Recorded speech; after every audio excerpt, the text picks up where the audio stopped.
Հանրային հեռուստատեսությունից 70 կիլոմետր հյուսիս-արևելք, ծովի մակարդակից 2000 մետր բարձրության վրա Սևան լճի հյուսիս-արևմտյան ափին Սևան քաղաքն է։ Մենք այստեղ ենք։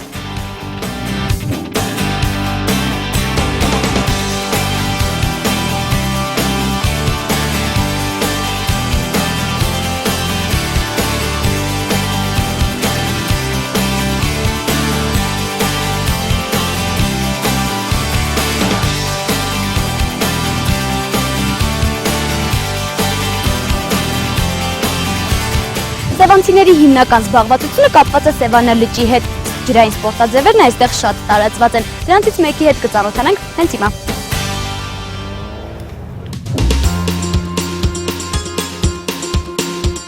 Սևանցիները ջրին սովոր մարդիկ են։ Իրենց կենցաղն էլ, գործն էլ, հանգիստն էլ սովորաբար կապված է ջրի հետ։ Տեղի երեխաներն էլ դեռ փոքրուց հարմարվում են միջավայրին, յուրացնելով նաև ջրային սպորտաձևերը։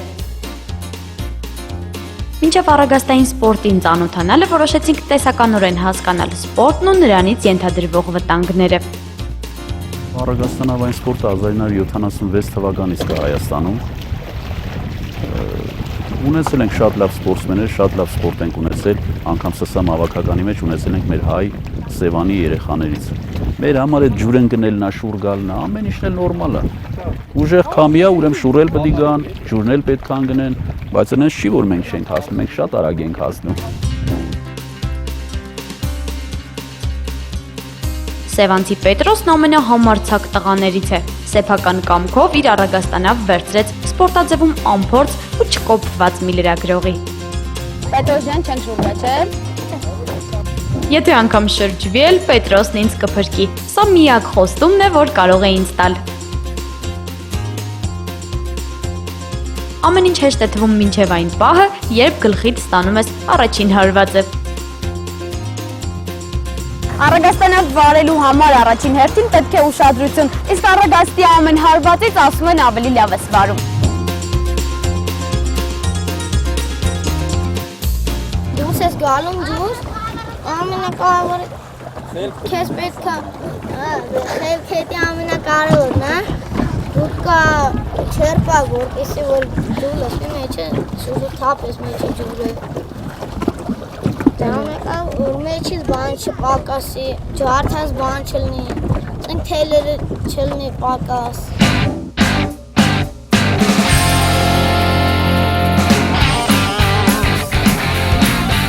Պետրոսն ի դեպ շատ մրցումների է մասնակցել, միջազգային մրցույթներից մեկում էլ երկրորդ տեղն է զբաղեցրել, բայց ամեն ինչ հեշտ չի ստացվում։ Ռուլը ուղիղ պա է։ Հա։ Բանը որ քաշում է ձեզ, ուղիղ ադեմ է, ապամեն դու, ամենակարևորն այլ պարուսներին, պարուսներին դեմ, որպեսի որ ասենք քշում ենք, չէ ոսրի, պարուսը թպրտաս, մի քիչ քաշում ենք ես, հիմա պարուսը չի Պարուսը պետքա չթպրտա մի խոսքով, հասկացա։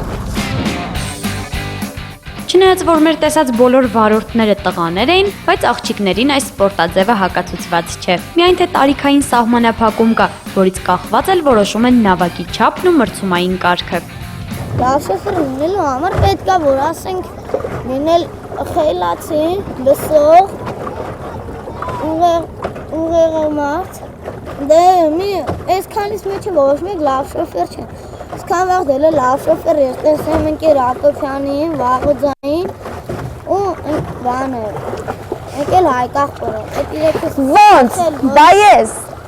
Եկել դե։ Ես իհարկե ապացուցեցի հակառակը, լավ վարորդ ինձանից դուրս չի գա։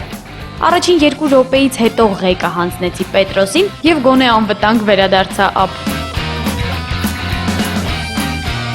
Այսքանով իհարկե Սևանին հրաժեշտ տալ չեմ պատրաստվում։